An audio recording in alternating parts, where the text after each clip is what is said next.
Hey guys, let's talk about crypto. Crypto payments. Is crypto as a fast just a fast? Or is crypto more important but has gotten to the end of its life cycle? Like it can be more of a craze other than just going up and down in value? Or can we do more with crypto? I think crypto when it came into the scene, burst into the scene years ago with Satoshi was one of the, craziest inventions ever in terms of decentralization, in terms of being there for customers, in terms of 247 availability, immutability. There's a lot of things that it came along with. However, we need to be honest and look at where crypto is now and what it is now and where it's going. Okay. And that's key. So the question now is, can it be more than what it is? I think that's what we're trying to find out. Can it be a payment mechanism? Can we use it day to day, every day? Again, we're not clearly just to understand. I'm the CEO of Orukka. Orukka is there for our customers. We don't take any position, as any bank shouldn't, or any fintech app shouldn't. So we're a fintech app in the sense that again, we don't sell crypto. I don't sell crypto. I don't hold crypto, and I don't expect anyone, holding this as well to hold me out or quote me on any of these. Right? It's a conversation I'm having as CEO to my customers. Okay, and I do this every time, every day almost. I talk about this day to day, especially when Q&A or questions come through my app. I try and address them as much as possible. And so for one simple, I'll go straight to the point. Yes, we do. So we accept crypto. And that's only because our customers request it. Okay.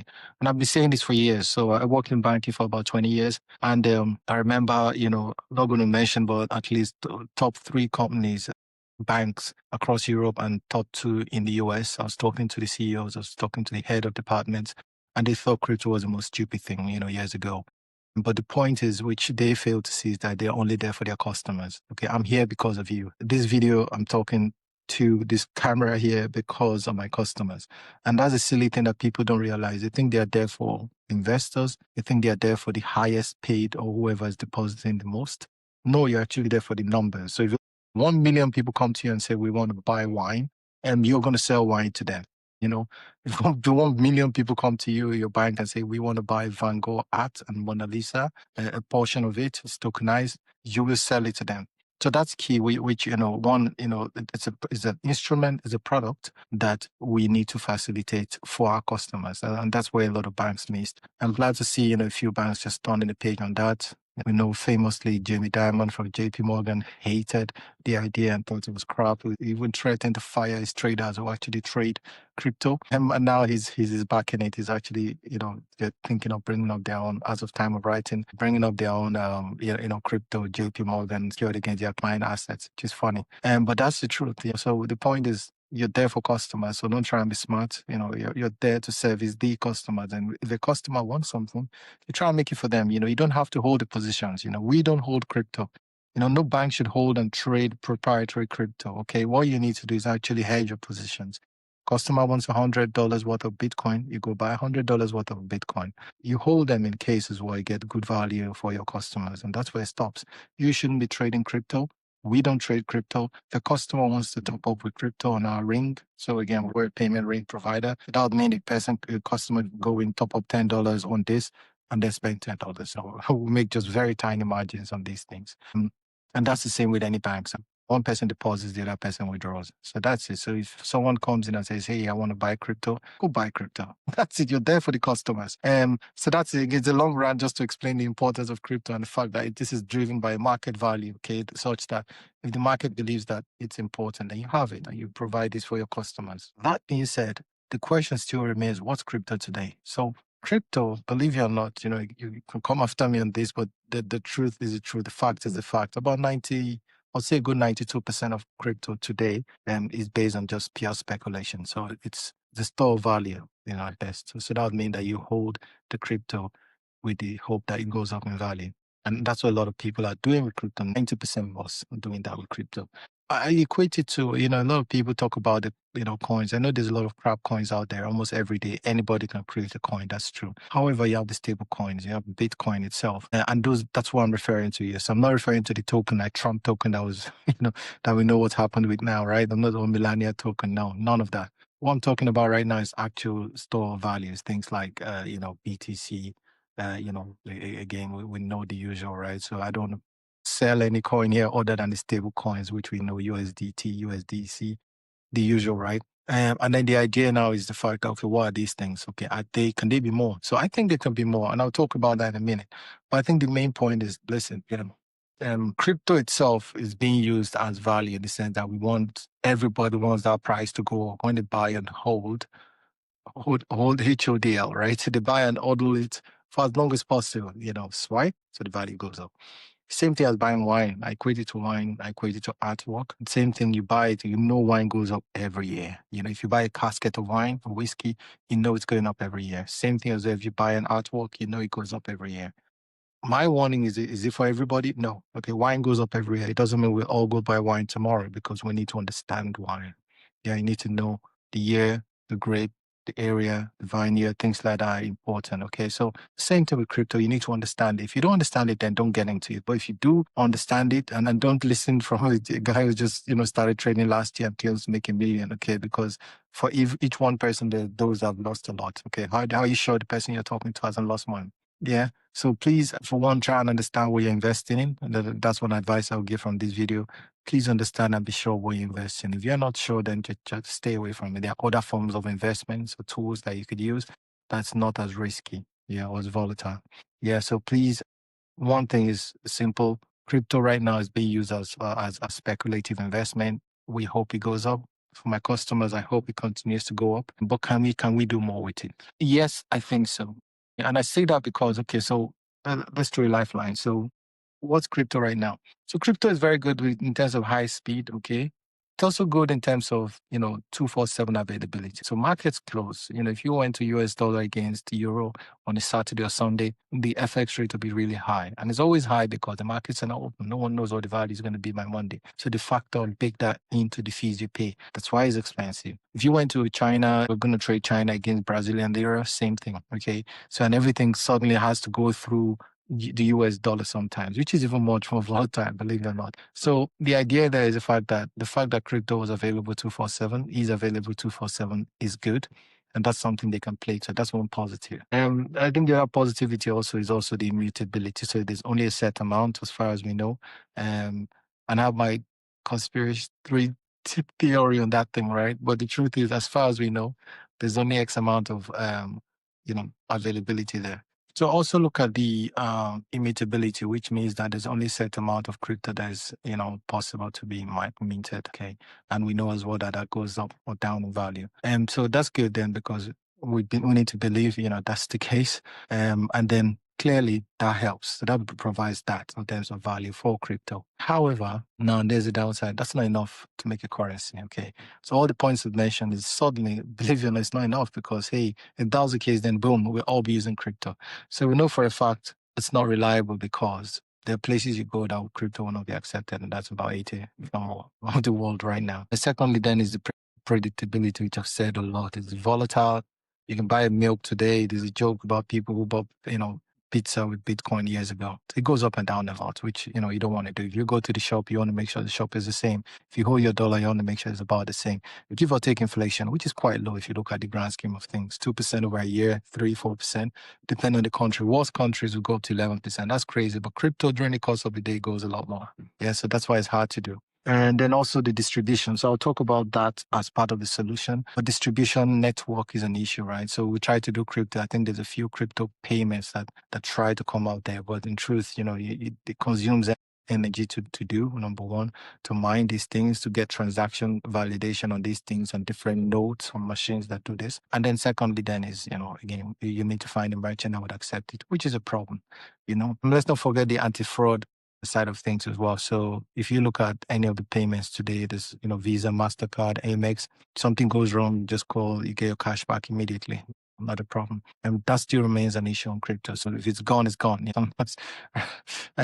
We've all done this, right? So I remember I did this months ago, I was trying to understand crypto, it's a cent, I think 1,000 or 2,000 to I think it came from one of the I'm not going to say one of the exchanges. And just because I put one of the network wrong as opposed to the coin, we all do this, right? And then it ended up being in a wallet somewhere that couldn't be retrieved. And then I think it cost me about 20% of that to go into a recovery service where you can get that money back. And there's no guarantee as well, because the recovery service could just run away with the crypto. So it's a tricky one where, unfortunately, right, if that continues, if that issue continues, it's hard to see crypto being anything more than wine or artwork that could be stolen. Crypto's the same. You can always mention cash that's stolen. Okay, that's true. Cash wallets can be stolen, but not at the same level and intensity as exchanges that just goes and vanishes and you just can't get it back. The man on the street loses money tomorrow from a bank, you can fight it and get it back. It will take a while,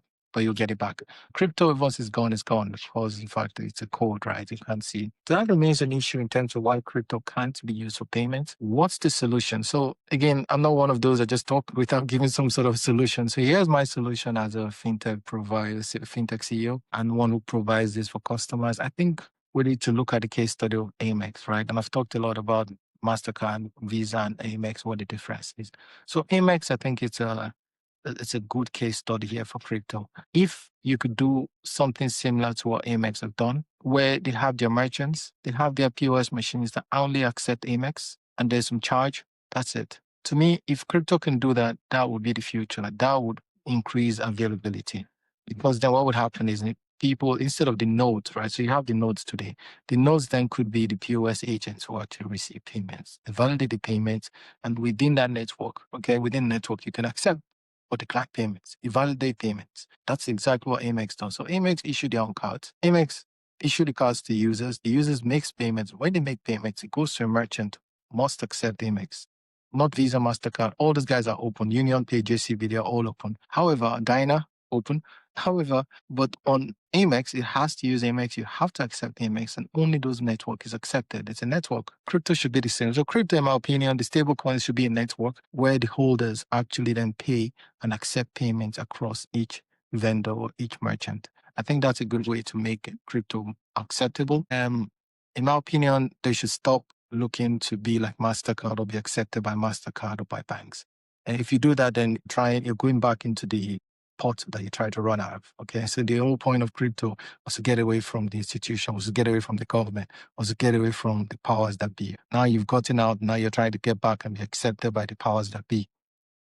Why? You want to try and be accepted by MasterCard. You will never. So crypto, here's the point. Crypto will never compete with MasterCard, because MasterCard and Visa, these guys have tokenized payments. They've got networks over 127 countries accepted. Okay. And now they're bringing down the price through tokenization and through less than a split second. The transaction card, when you make a payment with your card, there are 5 people involved. It goes from you to the bank, from the bank to the merchant, from the merchant to the merchant's bank to MasterCard to validate, and then your payment goes through. That happens in 2 seconds max. When you tap to pay with our ring, with a card, phone, that transaction has happened in 2 seconds.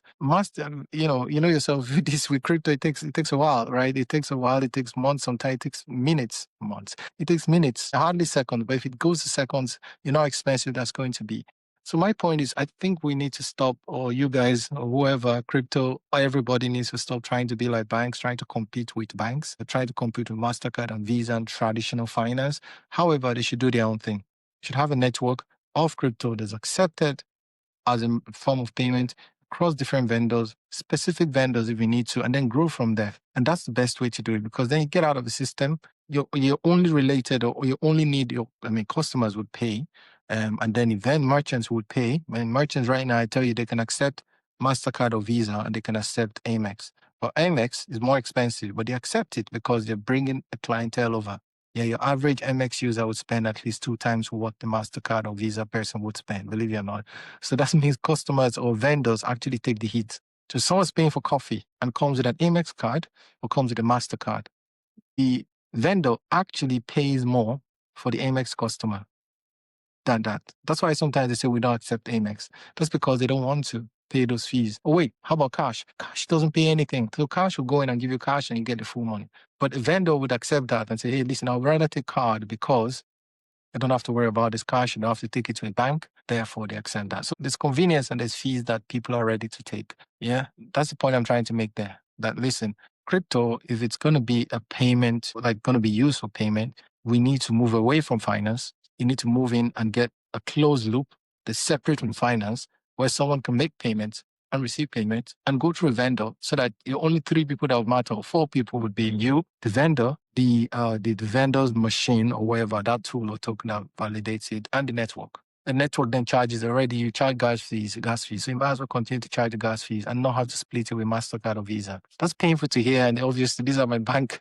I work with a lot of banks. I still work with banks. So it's painful to hear that. But the truth is, crypto should be something different. And trust me, banks are in crypto already. A lot of banks, as you know, BlackRock and all these guys already own a significant portion of crypto. So they would always hold it. You're not running away from banks, I can tell you, by going to crypto or government. Government own crypto. I mean, you see the US owns a significant portion of crypto.